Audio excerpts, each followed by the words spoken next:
British Service Bands, a tribute to the Squadronaires, the Skyrockets, the Blue Rockets and the Blue Mariners Band.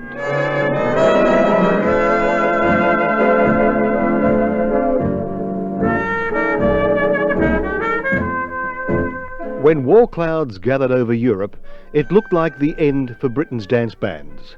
Their fans were joining up and the best venues were closing down.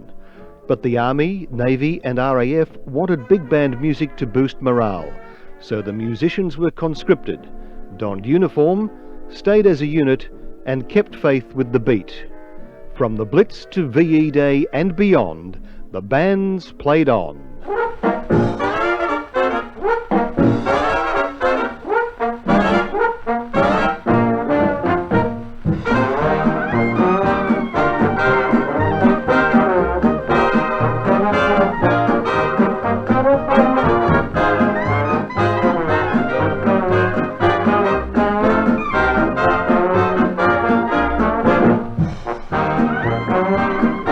Air bases, ballrooms and barracks all over Britain, the sweet sounds of good music were kept alive by the best instrumentalists in the land, bearing rank and blowing up a storm.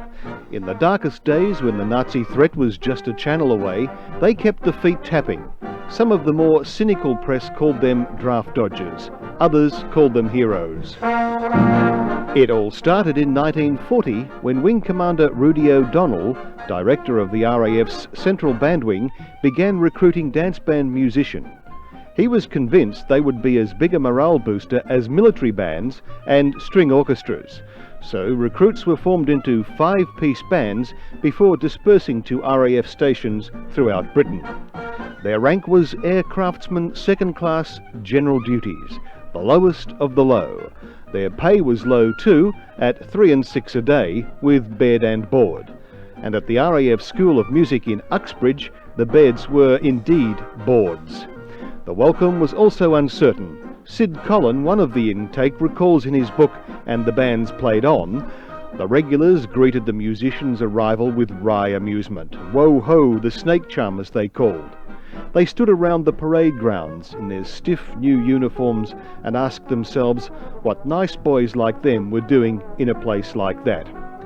14 men were selected to become the RAF #1 dance orchestra, known collectively, though unofficially, as the Squadronaires. Some of them had been with Ambrose at the Mayfair. All had played with big-time West End bands. They included trombonist George Chisholm, pianist Ronnie Aldrich, trumpet aces Tommy McQuarter and Kenny Baker, saxes Andy McDevitt and Jimmy Durant, drummer Jock Cummings and the aforementioned Sid Collin on guitar. Under Jimmy Miller, another ex-Ambrose man, they turned into one of the finest swing bands to be heard outside of America.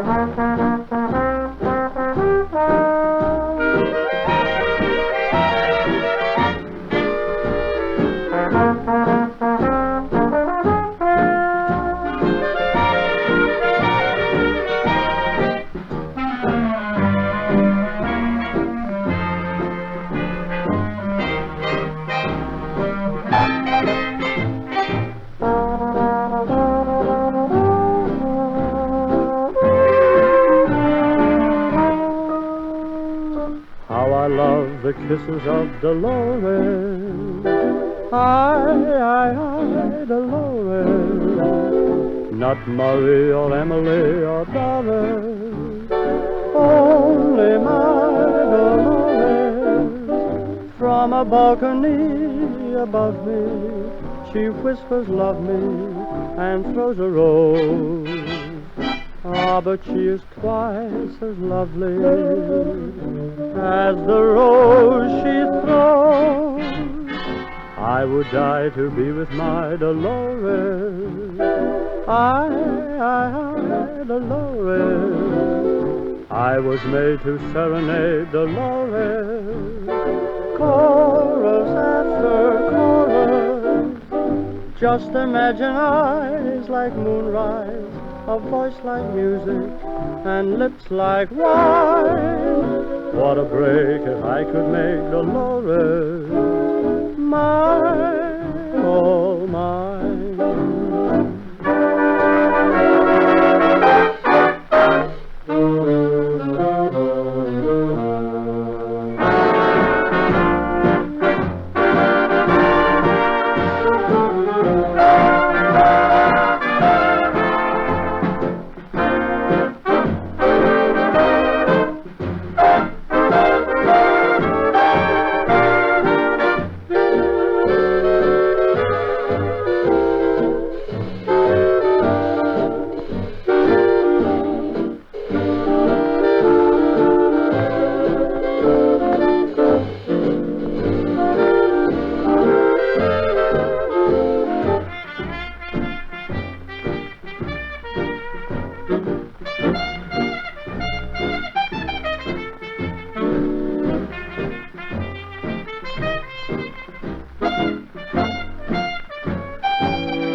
Dolores, played by the Squadronaires with the vocal of their leader, Jimmy Miller.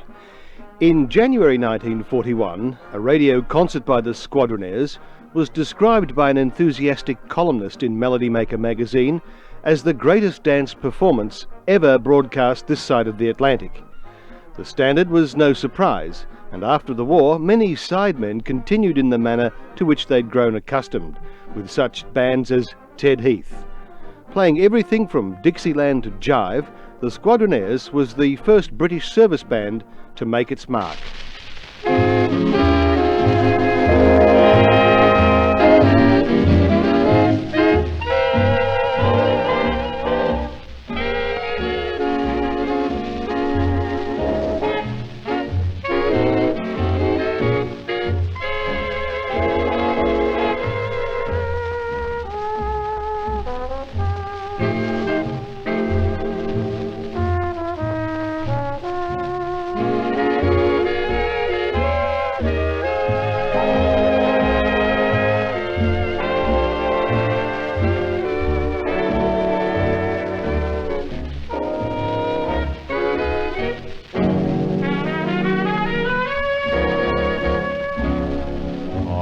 Get by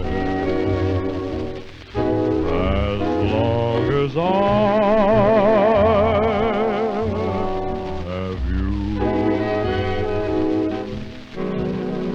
Though there be rain and darkness too, I'll not complain. I'll sit through, though you may be far away. It's true. Still, what care I, dear? I'll get by. As long as I have you.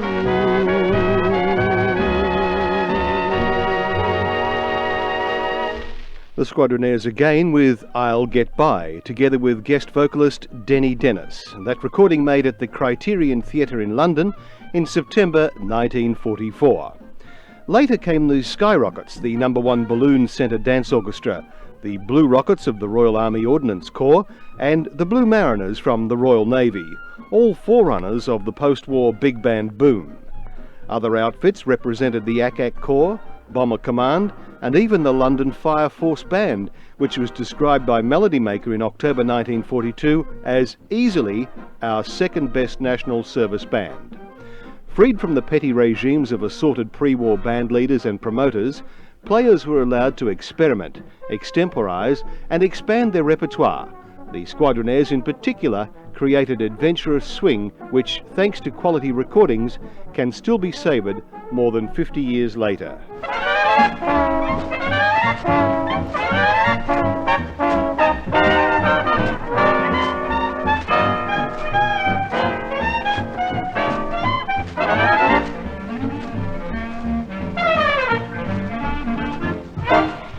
Milkman, keep those bottles quiet. Can't use that jive on my milk diet. So milkman, keep those bottles quiet. Been jumping on the swing shift all night, turning out my quarter. All right, now I'm beat right down to the club, and I've got to dig myself some night. So milkman, keep those bottles quiet.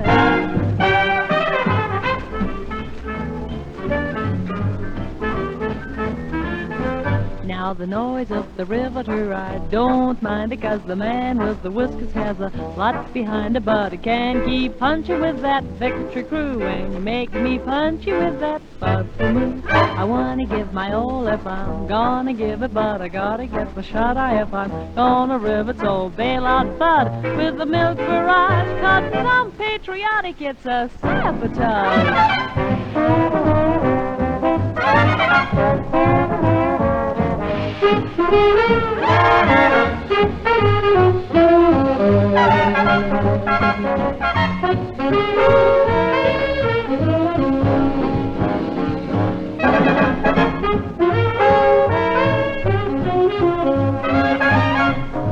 I've been knocking out a fat tank all day, working on a bomber. Okay, boy, you blast my wick with those flings, and I've got to get my 40 winks. So milkman, dear milkman, milkman, won't you keep those bottles quiet? And that time we heard from the Squadronaires, and they gave us Milkman, Keep Those Bottles Quiet. The vocal provided by Beryl Davis, and they recorded that number at London's Stage Door Canteen in October 1944.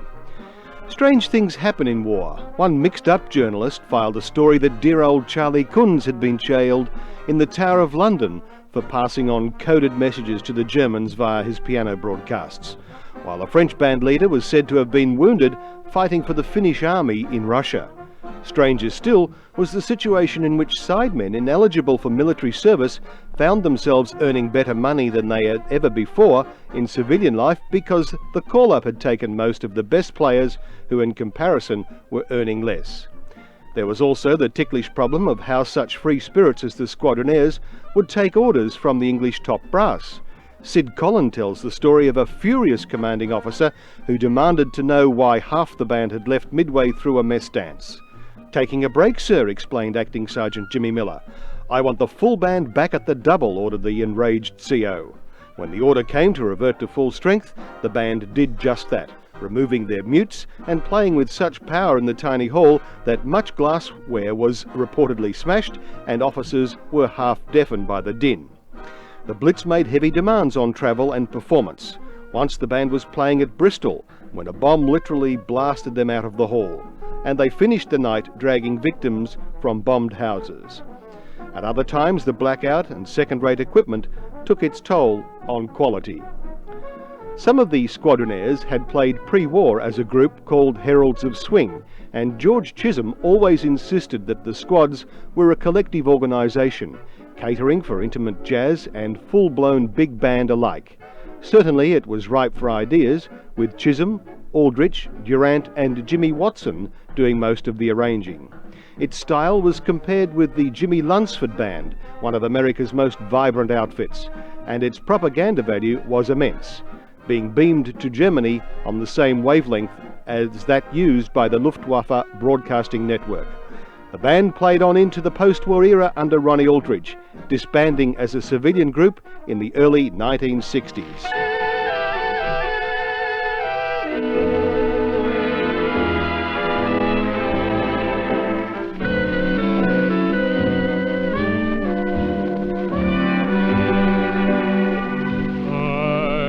couldn't sleep a wink last night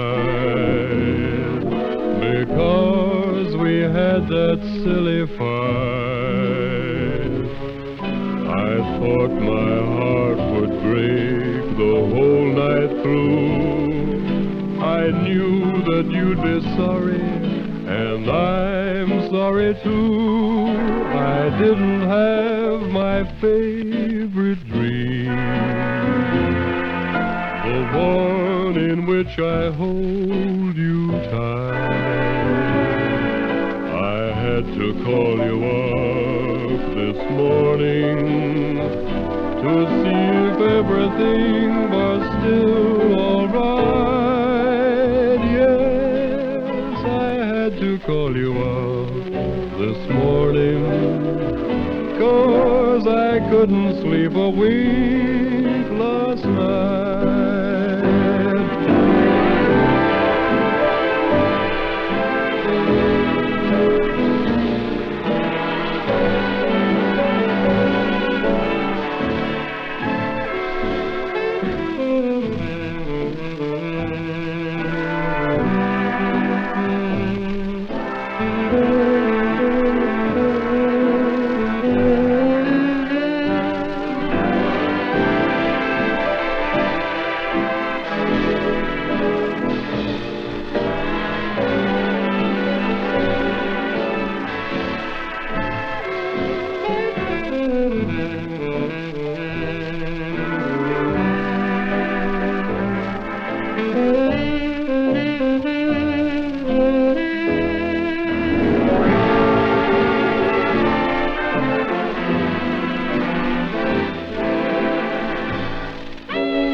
Couldn't sleep a wink last night 'cause we had that silly fight. I thought my heart would break the whole night through. I knew that you'd be sorry, and I'm sorry too. I didn't have my favorite dream, the one in which I hold you tight. I had to call you up only this morning to see if everything was still all right. Yes, I had to call you up this morning, 'cause I couldn't sleep a wink last night.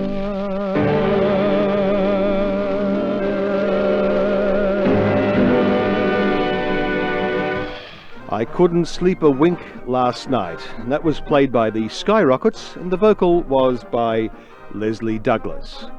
The Skyrockets were the Squadronaires' greatest rivals, founded in 1940 by a group of musicians who were on, of all things, a training course at Blackpool to become balloon rigger fabric workers.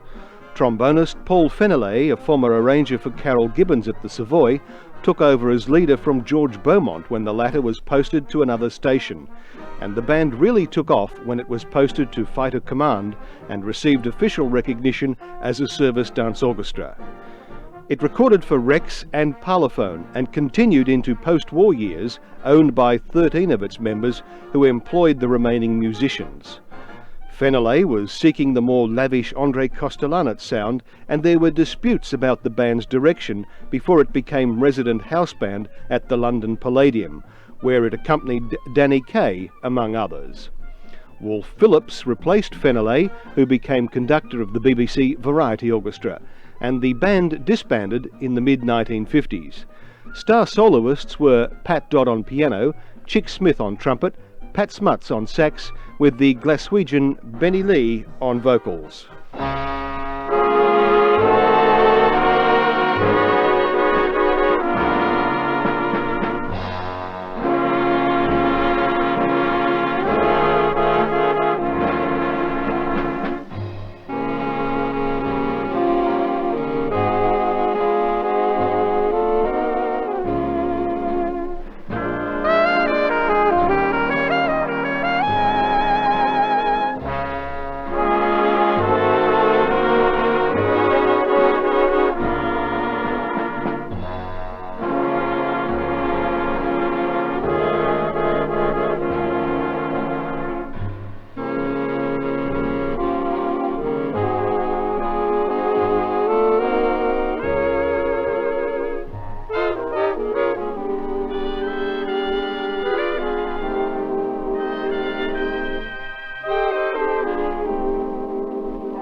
stairway to the stars, and climb that stairway to the stars, with love beside us, just like a beautiful song.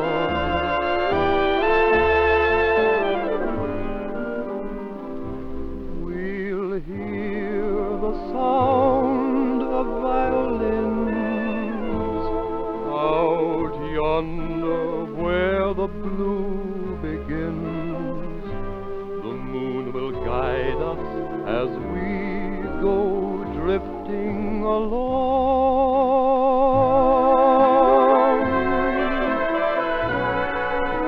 Can't we sail away on a lazy daisy petal over the rim of the hill? Can't we sail away on a little dream and settle high on the crest of a thrill? Let's build a stairway to the stars, a lovely stairway to the stars. It would be heaven to climb to heaven with you.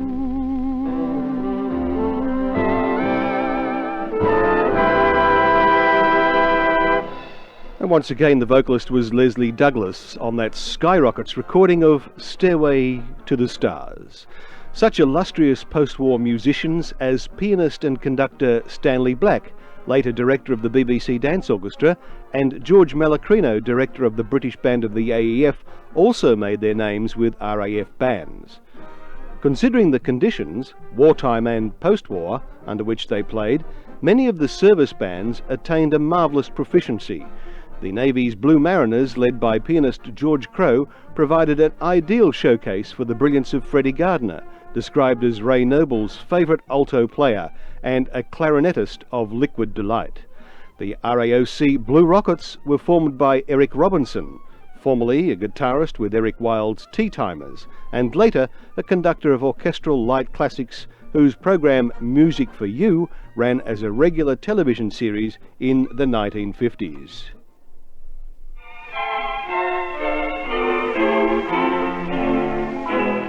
As heaven hears me, I confess my love for you.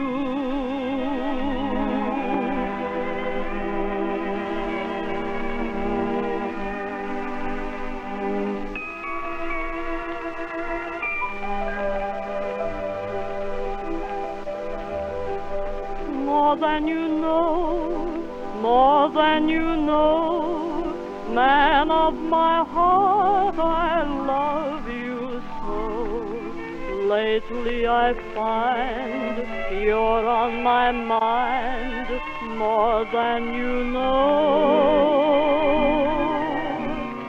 Whether it's right, whether it's wrong, man of my heart, I'll string along.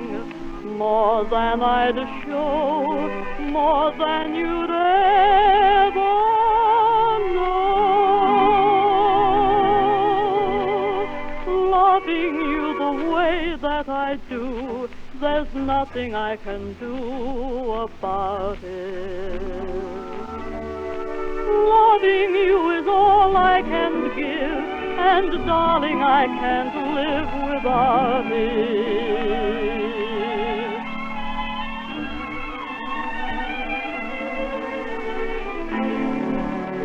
Oh, how I'd sigh, oh, how I'd cry, if you got tired and said goodbye.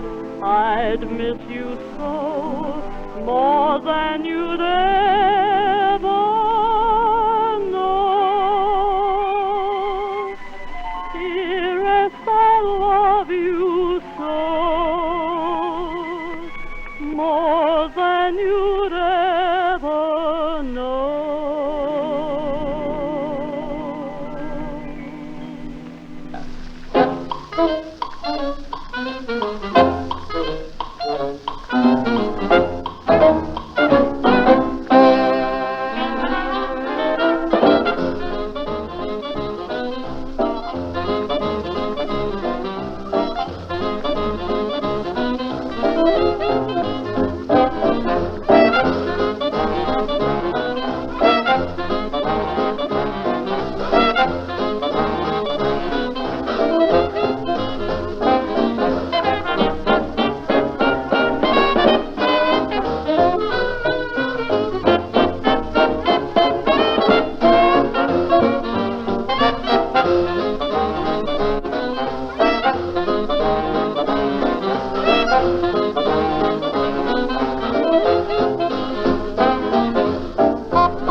Two in a row that time. Firstly, the Blue Rockets gave us More Than You Know with the vocal of Rita Williams.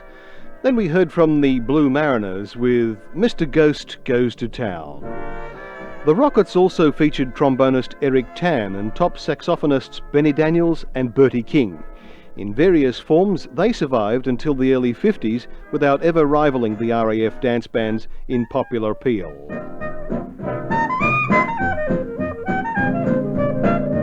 It says something for the quality of all the British service bands that not only did they withstand the war and the awesome competition of Major Glenn Miller's 40-piece Army Air Force band and Sam Donohue's powerful US Navy band, but they emerged refreshed and resilient at the peace after a playing renaissance born of conflict. The Squadronaires, Skyrockets, Blue Rockets and the rest bequeathed a proud legacy of fine musicianship. As death and destruction rained down, they continued to swing.